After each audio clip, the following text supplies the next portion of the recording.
Should MPs have second jobs? Keir Starmer moves against Jeremy Corbyn. And should laughing gas be banned? This is Politics Live.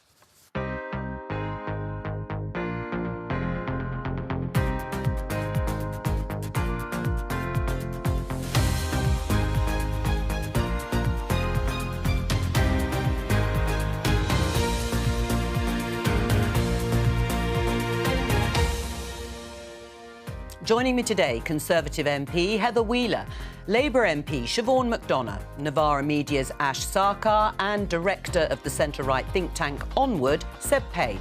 On the programme today... We need to make sure that we give antisocial behaviour the urgency that this subject deserves. Banning laughing gas and immediate justice for offenders. Is this the right approach to tackling antisocial behaviour? Oh, Jeremy Corbyn! No, Jeremy Corbyn, says Keir Starmer, as he moves to block him from standing as a Labour MP. The current government position is that the bill goes far enough. We think we need to go a little further. That's the purpose of parliamentary scrutiny. Pressure from Conservative MPs to toughen up new laws to tackle small boat crossings. It truly has been the privilege of my lifetime. And with these words, Presiding Officer, I draw it to a close. And she's off. Just a few hours until we find out which one of these three candidates will replace Nicola Sturgeon.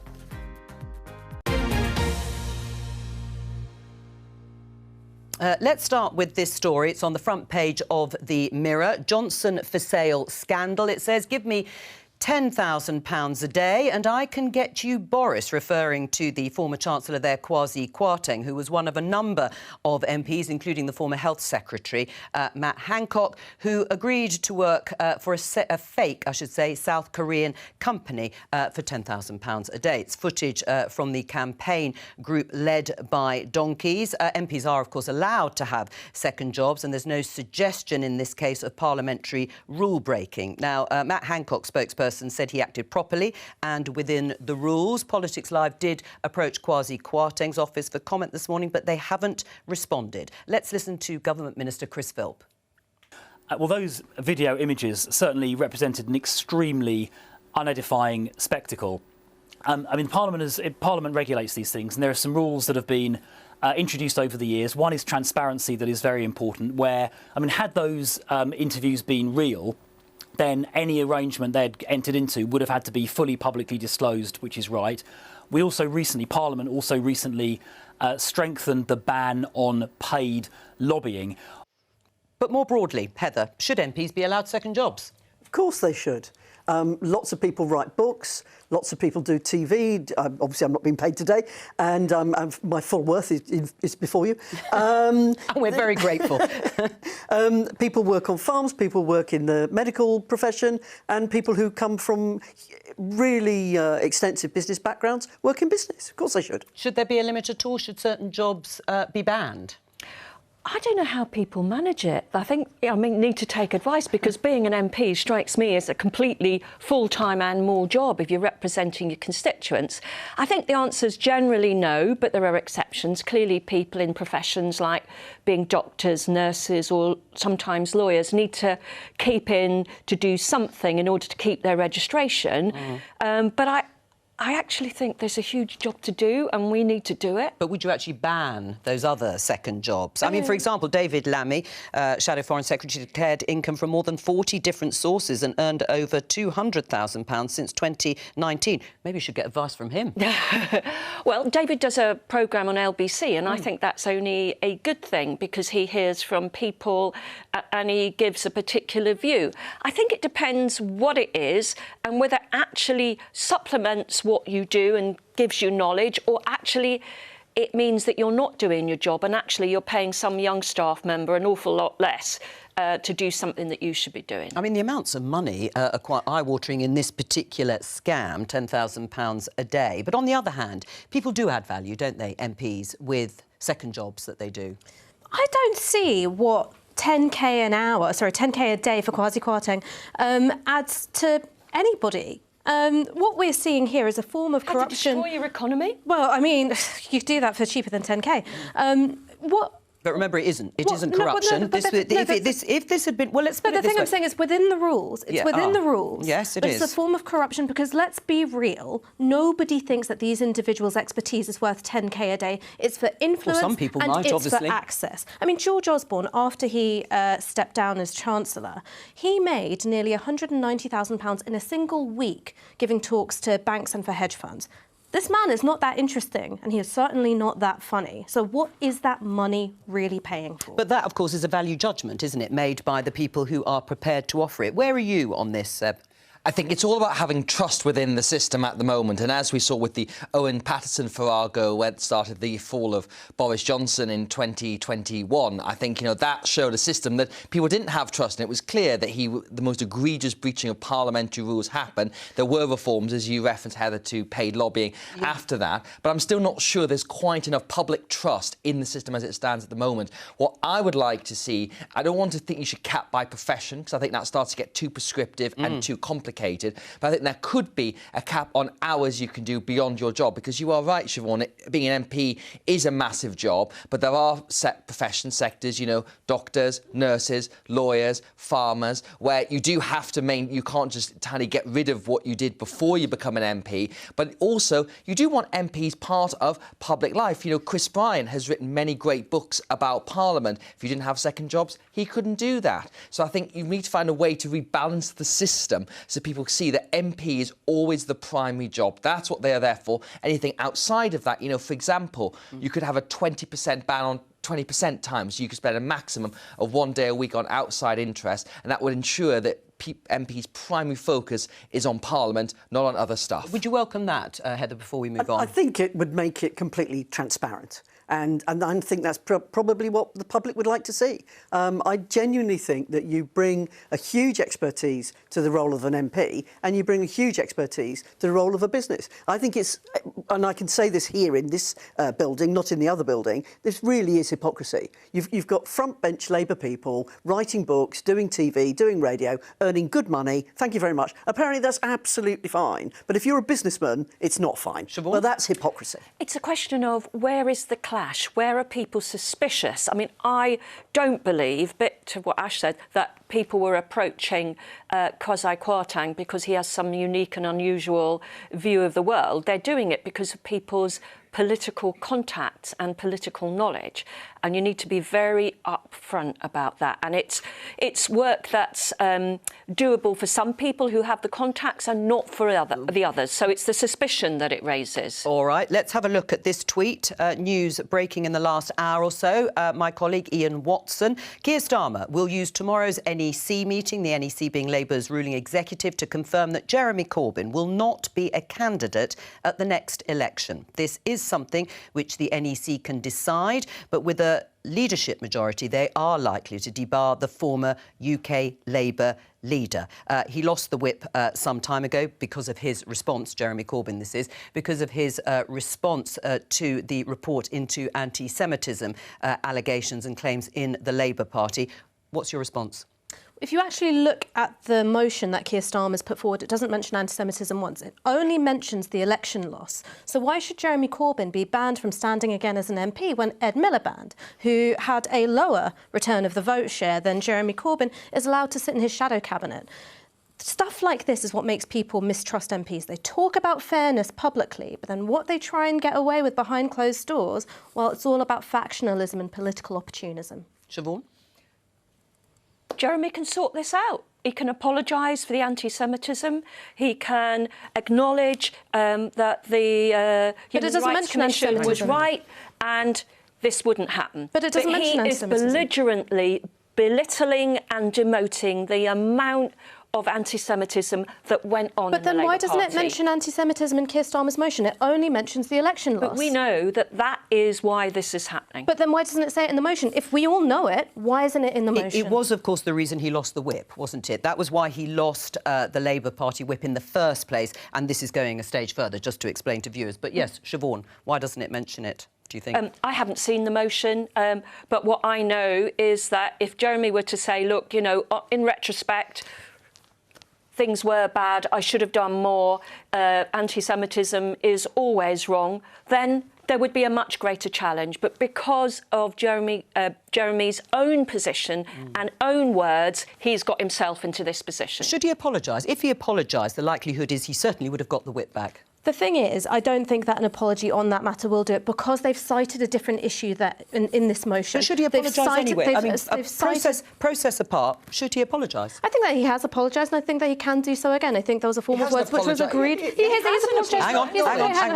He has apologised many times for the mishandling of anti-Semitism within the organisation, and he has made it clear that anyone who was perpetuating that form of racism and bigotry and was doing so in his name is not welcome in his party. Now, if it was about anti-Semitism, and this is the point I'm making, it would be mentioned in the motion. Well, ultimately, the reason why they haven't is because they've tried to create a different pretext. But just forget the history. I'm absolutely not. I watched my friend Joan Ryan turn up at her constituency meeting for a no-confidence motion with Iranian state TV filming it from the front row. It was bedlam. What was going on in the Labour Party did not reflect a Labour Party. You've let Angela Smith, you called people of colour a funny tinge on this show.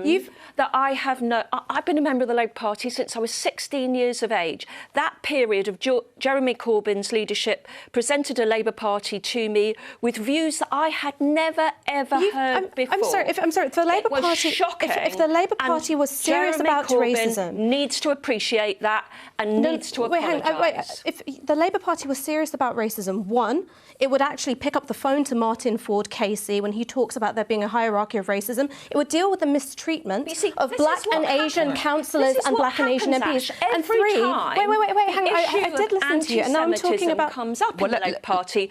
We try and move the goalposts. We talk this about isn't something goalposts. else. We don't deal with the issue, and this is the issue. Finish your point. I'm talking as a woman of colour who's been on the left for a long time. And I was actually sitting in a seat just like this when Angela Smith turned to me and referred to people of colour as having a funny tinge. It was right here on the show. She's back in the party. How's that for zero tolerance? I think Angela Smith has apologised for her words, realised that she was wrong about them. We cannot say the same for Jeremy Corbyn. And he presided over a period in the Labour Party which brought shame to us, and I feel ashamed of it to this day. And Martin Ford?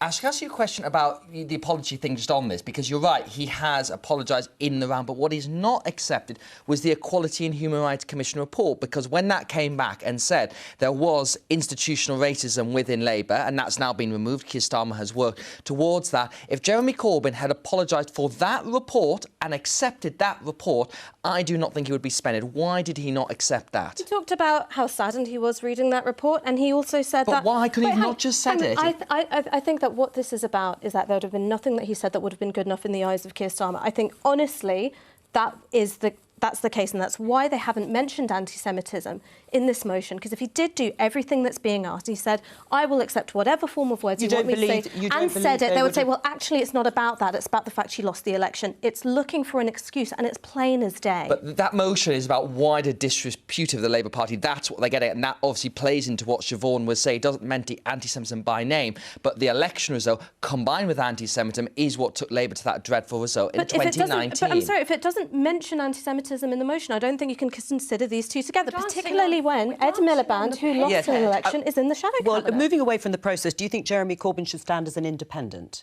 I think that he's someone who could do well as an independent. Like other successful independents before him, he's particularly well liked in his constituency. Everyone agrees he's a very good constituency MP. And also he's got name recognition. So this could be something which ends up being a self-inflicted wound for Keir Starmer. I think it's completely up to Jeremy whether he wants to stand as an independent or not. The Labour position is what matters to me, and the Labour's position is absolutely right. Do you think it will be divisive, though, Seb, in terms of keeping him out of the Labour Party and refusing to let him stand as a Labour candidate? Well, this has come to this point over several years. We've not just come to this suddenly because of this point. The Equality and Human Rights report, which was absolutely damning, came out several years ago. And Mr Corbyn's response to that, as we were saying earlier, was to not just accept it in the same way that the Labour leadership did. There were a lot of efforts, Ash, between the whipping team, the chief whip, and Jeremy Corbyn to try and broker some kind of compromise. But Mr Corbyn has consistently failed to accept the findings of that report and accept what was found. And I think that is the divisive issue. If he'd accepted that... What element of the report didn't he accept? He did not accept the point where he found that the institutional racism point, the Equality and Human Rights Commission He talks about how saddened he was by the findings. He didn't disregard the report. The bit that was contentious, oh God, this is so boring and doesn't impact people's lives. Yeah, but it does matter. Sorry, anti-Semitism is boring. No. I'm talking about haggling over the precise words, the words that he used, which caused the problem. Why couldn't he just apologise? I'm just explaining what he said. That's it. Okay. Right? What he said, and the bit that Keir Starmer had a problem with,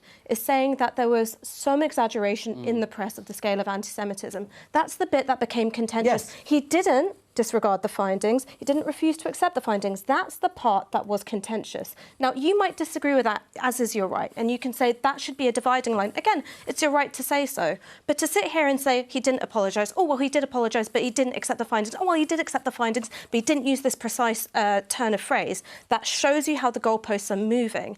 And this is the point, is that it makes a mockery of something really serious, which is racism and does affect people's lives, and it turns it into political horse trading, which doesn't matter to anybody outside Westminster. I don't think it's a mockery, though, because as I said, if you look at all the other people involved in Labour, many of them in the leadership accepted everything in that report. And you can say that he should have done that. Yes, and I do. And I think if that had happened, we wouldn't have been in this situation. And, of course, we'll find out exactly what happens after that NEC meeting tomorrow. There is also a big decision happening today, in a few hours' time, in fact, at 2 o'clock, and that is the winner of the leadership contest to succeed and replace Nicola Sturgeon as SNP leader. It'll be announced on BBC One as part of a special programme. The candidates are Ash Regan, Humza Yousaf and Kate Forbes, and whoever wins will face a vote at Holyrood on tomorrow before being confirmed as Scotland's new First Minister. Let's talk to Shona Craven, who is from The National. Shona, welcome to you. What has this contest, which has seen really a spectacle of these candidates taking lumps out of each other, what's it done to the SNP? Well, I think it has exposed some divisions which a lot of outsiders might not have been too aware of, because obviously under Nicola Sturgeon's leadership there has been huge electoral success. There's still the constant discussion of independence, but maybe not as much progress towards independence as many in the SNP would have hoped. I mean, what's it done, though, for the cause in terms of independence? It seems to have been put on the back burner to some extent by the candidates themselves. Well, some critics of Nicola Sturgeon might have pointed out that they felt it was on the back burner already and that they were sort of being led up a hill and down again with various pledges of how it was going to be achieved. I think the two front runners, as we can tell from, or as far as we can tell from the polls, both Humza Yousaf and Kate Forbes have essentially admitted that support for independence needs to be increased before they can try to push forward to get a second referendum. Right, because actually the last poll that I've seen shows actually that support for independence is at 45% and those in favour of the union on 55%, so far off a majority. In fact, that was the result of the 2014 referendum. Well, I mean, that was one poll, and I think consistently it's the most recent one. It's the most recent one. Well, it might be the most recent one, but it is still just one poll. And I think, to be fair, we're looking at a 50-50 situation that has been the case for quite some time. So obviously, whoever is the new First Minister will really want to see 60% before they say, right, we need to have a referendum, because what's the point in having a second referendum and not winning it? That really would put the cause back very significantly. Seb, what's your reaction post this contest? What's it revealed to you? I think, first of all, that obviously the SNP has sometimes resembled a personality cult. And I think you can see what happens when the personality gets removed. All sorts of things come out, and you can see that's what's happened. And when Nicola Sturgeon has departed here, what it has also shown as well is that the independence movement doesn't quite know where it's going next, because they've obviously been pushing and pushing after 2016, which was seen as this big moment. The independence question was reopened. It's amazing how short a generation is these days. And the fact is, it has not got anywhere. And I do think that really this is going to be a big opening for the other pro-unionist parties. Do you? Yeah, because I think the fact is whoever wins this contest, none of them have the experience or the stature of Nicola Sturgeon. That's a basic fact. I think it's definitely true that Nicola Sturgeon is a generational talent when it comes to politics. She's a kind of uniquely good communicator, and anyone who's following in her footsteps is going to have some pretty big shoes to fill. I think the things which are really interesting about this leadership contest is that you're starting to see a bit of movement away from the fact that you've had this very tight-knit leadership over 10 years. Alex Salmond, Nicola Sturgeon were very close until they spectacularly fell out. And you're seeing a bit more, I think, ideological breadth and people being allowed to come through. That does present, I think, some real tensions for the membership. You know, Kate Forbes and Humza Yousaf, were it not for independence, would probably not be in the same party. Economically, they're very, very far apart. So I think that independence is one big issue people are making their judgment on. But the economy, social issues... Right, well, let's put... Shona, can you respond to what you just heard Ash Sarkar say? I mean, would they be in the same party, Humza Yousaf and Kate Forbes? And perhaps, actually, you could just tell our viewers a little bit about their differences. Well, I think we need to be careful of overstating those differences. Kate Forbes is the current Finance Secretary for the Scottish Government. And although we've heard a lot about the economy, a lot about growth, a lot about taxation and redistribution, what we always have to remember, and I think it's actually bizarrely been quite easy to forget in some of the hustings, is that Scotland has very limited powers to grow its economy, to do things differently, to borrow money. And so this can't be seen through a sort of Westminster prism. We have to look at what's realistic for any Scottish Government to achieve. So I do think some of the differences have been a little bit overstated, including on some of the social issues, some of the hot button issues, the discussion about things like equality, even abortion. I think when you actually look at what's on the policy agenda, those differences may have been a little bit exaggerated by parts of the media, parts of social media. And so I don't think the differences are necessarily as great. Obviously, when you're competing against someone, you want to say, I'm different. But I think we've seen a lot of Humza Yousaf stealing some of Kate Forbes' clothes a little bit in terms of talking about eradicating poverty, in terms of talking about increasing wages for carers, because we have a desperate shortage of those. So I think actually they agree on a lot more than they disagree on, even if the media debates might give another impression. Well, as I say, I'm not sure it was the media that exaggerated. I think it was there for everyone to see, certainly on the social issues, Seb, that Shona was talking about, particularly when you think of the Gender Recognition Reform Bill, because I think Ash Regan left the government at that point. And there are obviously disagreements over that and same-sex marriage between Kate Forbes and Humza Yousaf. Exactly, and you can paint that nice rosy picture of everyone being a nest of singing birds, and you can watch an SNP debate and they look completely opposite things. There was that amazing moment when Kate Forbes laid into Humza Yousaf's record in transport, in health, in almost every single beat that he has done. But obviously, tone and personalities matter a lot in politics, and I think if you look at the difference between them, they would all be very different kinds of First Minister, and they would all obviously take the SNP in a different direction. If it's Humza Yousaf, then it will be continuity Sturgeon, essentially, in terms of its tone and its approach to independence and running the Scottish Government. I think Kate Forbes, I do think she'll be much more focused on the economy and growth. It's where she's an expert in, but also where she's got a vision. And if it was Ash Regan, you would see a much bigger focus on pushing for independence now through every single mechanism. So, I don't really think they are all the same, and it will be fascinating to see. I mean, the general consensus is between Kate Forbes and Humza Yousaf, and really it's, does the party want to break with the Sturgeon era? That's the simple question, and that's what the members have been voting on. Shona, would you agree with that, particularly when we've heard from the Greens that they're not completely signed up as partners in government to all of the candidates? Well, I think the Greens are very important, will be very important this afternoon and tomorrow. The agreement between the SNP and the Greens has ensured there's a pro-independence majority at Holyrood. The Greens have been consistently warning the SNP members not to vote for either Kate Forbes or Ash Regan. But then even at the weekend suggested that Humza Yousaf might not be to their pleasing if he doesn't challenge the Scottish Government over the Gender Recognition Reform Act. But when he suggested that if the legal advice said that was a lost cause, he wouldn't do it, and the Greens didn't like that. But then even in the last maybe 48 hours, Patrick Harvey, who is a very committed cyclist, has been backpedalling for his life and saying, we'll try and work together with whoever wins because we want to stay in influence. And why wouldn't they? Why would the Greens, amid a climate crisis, walk off and leave government. That would seem a quite perverse thing to do, really. I want to pick up on something that Seb said about an opportunity for Labour and the Conservatives. But how big an opportunity is it really when you think, broadly speaking, Scotland is split 50-50 over the issue of independence? Well, they're not going to vote for unionist parties, are they? That's a lot of people to win far more seats than you have already, Heather. I think the 45-55 poll is more interesting because this has shown the divisions in the SNP. It's shown the divisions of the economic stance of certain individuals in the SNP. I mean, you know, I know the Conservative Party is a wide church in but they're out in of South your Derby. reach. They're out of your reach, aren't they, on that No. core issue? 45%. And when it comes to young people, I mean, the vast majority of young people, 80% of 18, actually almost all the way up to 45-year-olds, are pro-independent. I mean, you know, how are you going to win those people over? Well, very sadly, sometimes young people don't vote. And they should. Is that your answer? Right, OK. It strikes me that the opening for Labour is an opportunity to talk about other issues.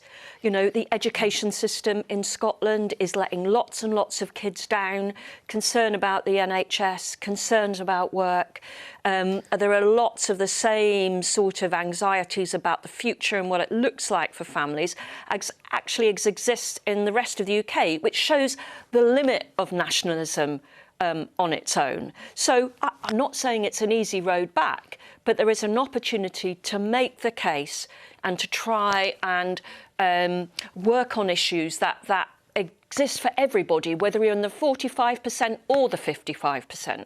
One of the things I find fascinating is clearly Nicola Sturgeon has been an amazing leader of a party, an amazing campaigner, an amazing communicator. And all these issues about the education going down the hill, the bad drugs deaths, massive numbers, and somehow or other society up there allows her to skate away with that. Well, we haven't actually got the SNP here, of course, in terms of defending their record. But Shona, who's your money on? Well, I think because we're using a single transferable vote system, one candidate would have to get 50% to win on first preference votes. I think Humza Yousaf will get the most first preference votes, but I do think the second preferences will come into play. And if they do, then I would put my money on Forbes. Interesting. Well, we'll find out shortly. Shona Craven. Yeah, indeed. Shona Craven, thank you very much for joining us there from The National. Let's talk about certainly what both the Labour Party and the government want to talk about, and that is anti-social behaviour. We can show you this headline in The Sun. No joke. Hippie crack laughing gas to be banned in major clampdown on scourge of anti-social behaviour. Certainly a grabby headline there. Should laughing gas be banned? If you go to our parks and you see the detritus left around by people buying these canisters that are definitely not using it for the appropriate reason, and the indications of the long-term neurological harm to them, yes, it should. Ash? No. I mean, number one, no one calls it hippie crack apart from journalists. Number two, if you're going to ban everything which ends up being littered in parks, you'd ban McDonald's, you'd ban Diet Coke, you would ban beers. Are they comparable? I absolutely think that what's being, you know, NOS canisters, it does not have anywhere near the long-term health effects as consistent alcohol use, for instance. But with alcohol, we trust people to be grown-ups. We say we're going to stop kids from buying this, and rightly so. We're going to have rules which mean if you become disruptive or you pose a danger to yourself and others, that's when the state will step in. But the rest of the time, we'll let you be a grown-up and make your own decisions. When it comes to something like NOS, where, you know, occasional to moderate use is basically you get a bit giggly for a bit, the music sounds weird, and then it goes away. Genuinely, criminalising it is only going to affect people who are, you know, tend to be younger, tend to be more working class, tend to be black, tend to be brown. Why do you think corner shops should be selling it? I don't think corner shops, but corner shops sell alcohol. You can regulate the sale of alcohol. So you actually want this regulated rather than banned? Absolutely. That's going to be interesting. So we're going to put tax on it. Great. Why not? Why not? You pay tax on alcohol. This has come up because of an issue. I imagine in the focus groups that the Tories are doing, antisocial behaviour is coming up for people. People are very worried about their environments, about feeling safe, and laughing gas is just emblematic of that. But actually, you can't do any of these things unless you have enough people, enough police officers, enough police community service officers on the ground tackling these issues. And even in Baroness Casey's report on the Met Police, she makes the point, which we all know as residents, that the Safer Neighbourhood teams and the response teams to 999 are starved of cash and of people, while other sections of the Metropolitan Police have had money showered on them. So we need police back on the beat. We need people to feel confident. And on the issue of alcohol, Ash, I can't get the police to take action to stop people drinking alcohol in my town centres, which causes great fear to shoppers, worry about seeing men pee in the street and all that goes with that. Have you had a word with Sadiq? I've had words with everybody over a period of years. Because under the coalition government, you reduced police numbers, you scrapped recruiting police community service officers. Nobody thinks these teams exist anymore. Well, I am really sorry that this has happened in London. I can assure you in Derbyshire and South Derbyshire, my S&T teams are absolutely brilliant.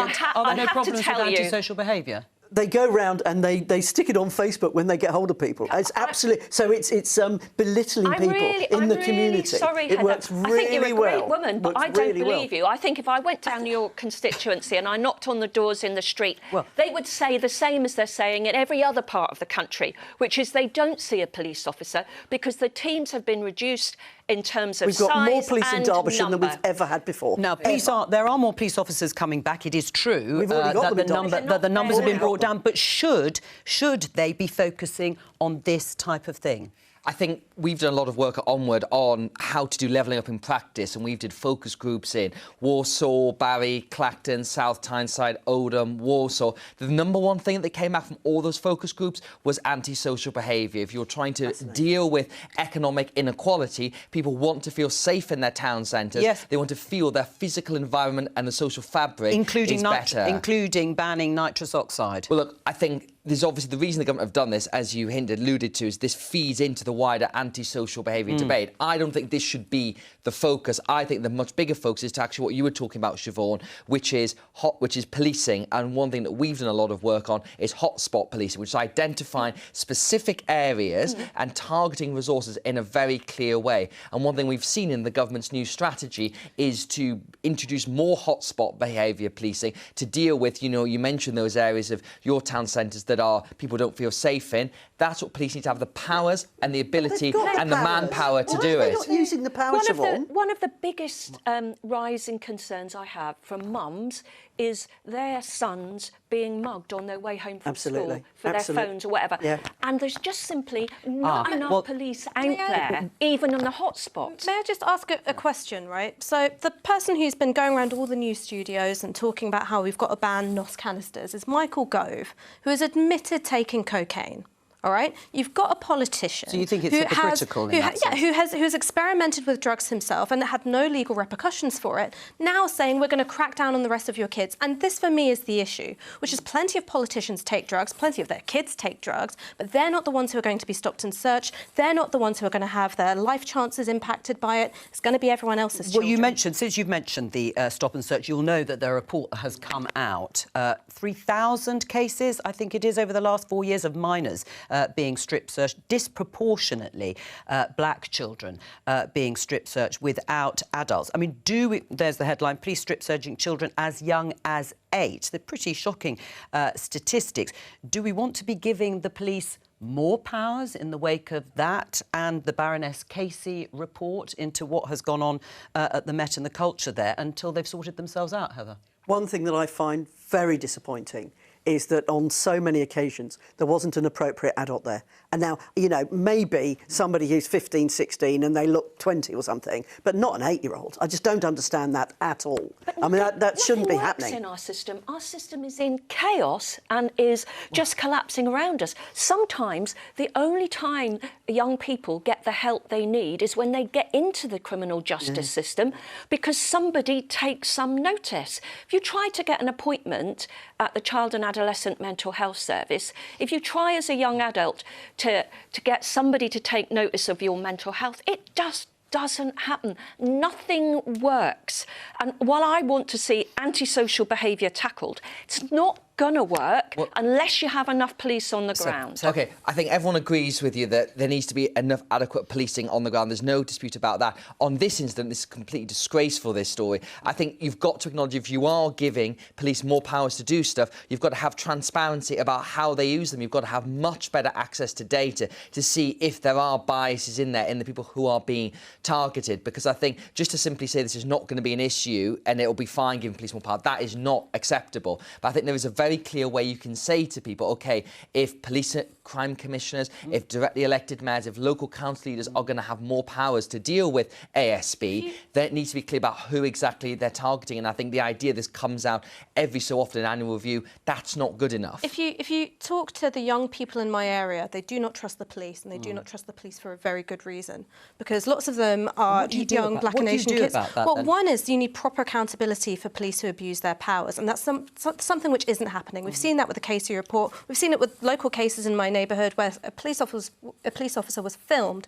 punching a teenager in the face. He faced no censure, no actions for misconduct. That is something which has an absolutely corrosive impact. And then when you're saying, oh, to tackle antisocial behaviour, we need more coppers on the streets, what that's going to mean is that those working class black and brown kids in my neighbourhood are going to get hassled when they're hanging out in the park, and middle class people like me will be left alone. Who is the victim of crime? I'm saying kids who are doing nothing wrong. Their phones on the way. I'm saying the kids who are doing nothing wrong. Who's having knives brandished at them? It's not middle-aged women like me.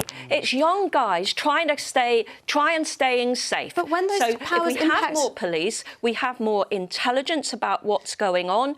People can feel safer and enjoy the lives they want to. I mean, is this young people committing crimes against other young people? Absolutely. Is that the cycle that is actually unfolding? I mean, look, acting as drug mules, all the rest of it, being cuckooed, all this sort of stuff that's going on. But we're not talking about antisocial behaviour. What we're talking about is very low level and stuff which sometimes doesn't even meet the criminal threshold, and police being able to take action on it. Chris Philp today said the problem he wants to tackle is young people loitering in public parks. OK, well, on that, we had Keir Starmer saying in his speech last week that I think it was cannabis smoke that creeps into bedroom windows. The waft of weed, I think he said, from the street can ruin lives. Is that really the most important thing if we're talking about crimes that aren't actually being prosecuted now? We're talking about people feeling uneasy and unsafe and unable to carry on with their lives. And I know that people involved in politics kind of scoff at this, but it is about how people experience life. And if you're saying that in your focus groups, that's what people are talking about, I would imagine it's the thing the government wants to tackle, but you don't tackle it through a headline.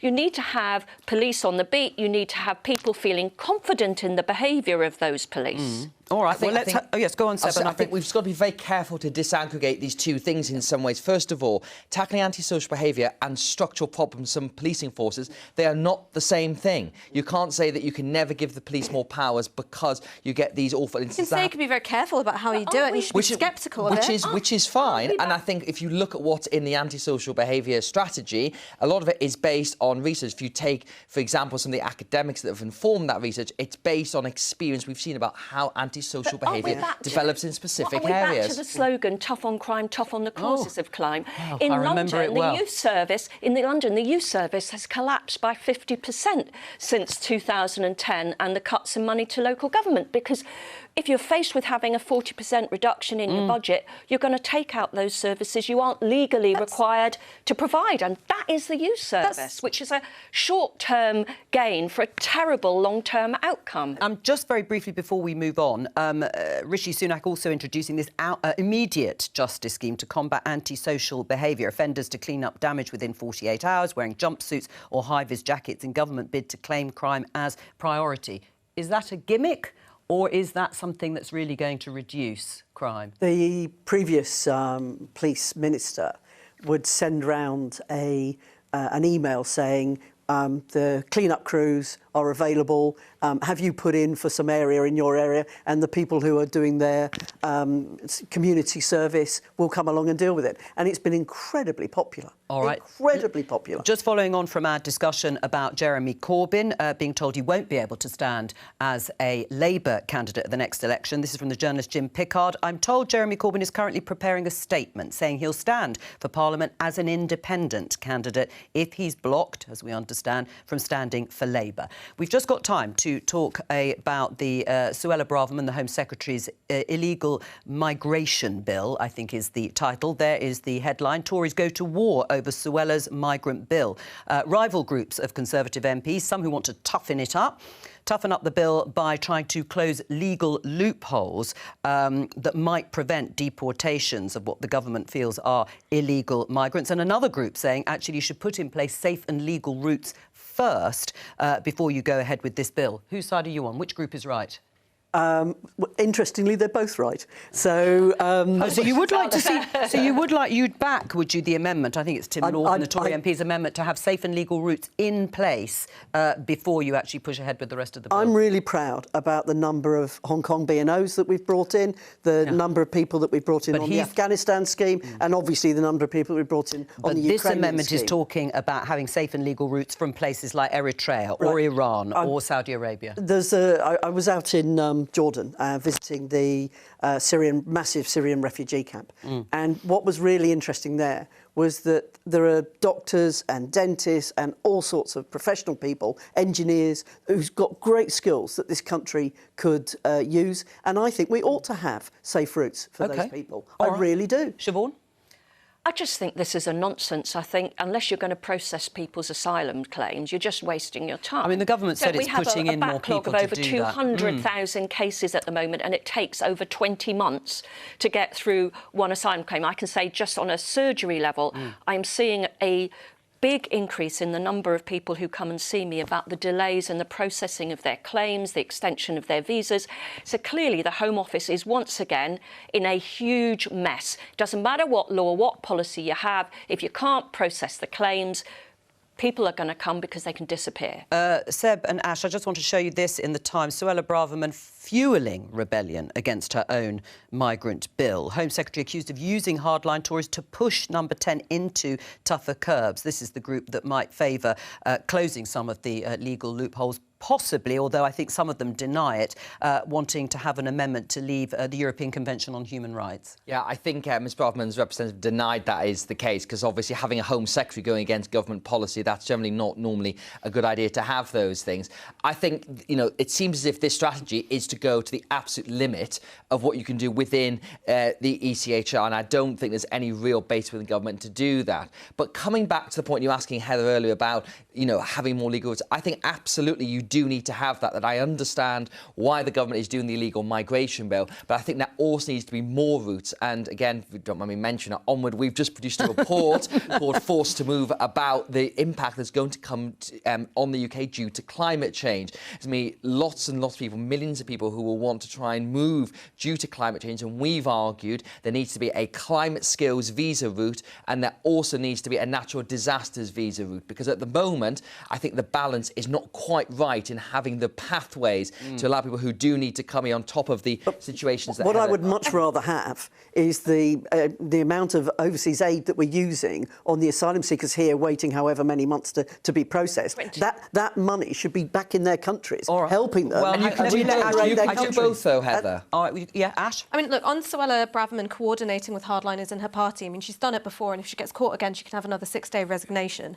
Suspension or whatever. So resignation, yes. Well, I mean, do you remember the revolving door? Yes, I do. And I think when it comes to this matter of, you know, fighting off hardliners in her own party, I think that what that indicates is that the whole asylum issue's become this theatre of cruelty, and it's about who can be the nastiest, who can be the cruelest, who can be the most dehumanising, because they're playing to the gallery and public opinion is being led by hardline papers. And I said them. I don't think they're helpful at all. Well, you may not think so because I'm attacking your party, but I think they're helpful because they're true. No. But and when it comes to, and when it comes letters to, that I and when get it from my comes to, constituents and when it comes who have to, had enough of this, they've had enough of the little boats coming in. But you know They've what? had enough of the If you four-star talk hotels to being taken asylum over. seekers No, who fled persecution and now they're scared of going to Rwanda. And on that is all we have time for from all of our guests today. Thank you very much. I'll be back tomorrow with more Politics Live at 12:15 here on BBC Two and the BBC iPlayer. Have a very good afternoon.